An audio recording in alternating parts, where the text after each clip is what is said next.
Sekarang ni kalau kau berhenti solat dekat mana-mana, lagi-lagi dekat R&R, dekat perhentian highway apa semua ni, kau kena hati-hati, kau jangan main sujud je. Kau tak boleh pakai sejadah kat situ suka-suka sebab kau tak tahu kau solat atas apa sebenarnya. Kau tengok video ni. Cuba.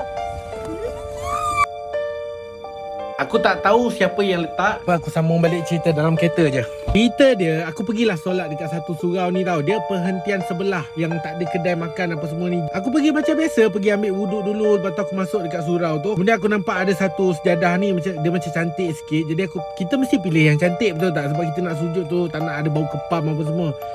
Rasa aku dalam rakaat ketiga, tiba-tiba aku dengar bunyi suara tapak kaki orang tau. Lepas tu dia tutup lampu. Mungkin pekerja R&R tu dah cukup waktu pukul 12 dia akan tutup lampu tau. Jadi aku solat je lah macam biasa.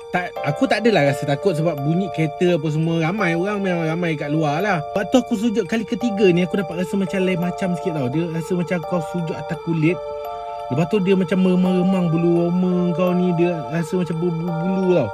Lepas tu dia macam ada haba yang dikeluarkan daripada sejadah tu. Kebetulan waktu aku sujud tu, aku tutup mata pula. Bila aku buka je mata, la ilaha illallah, aku sujud atas muka orang. Tidur kau tutup lampu, kau tak nampak ke aku tengah solat?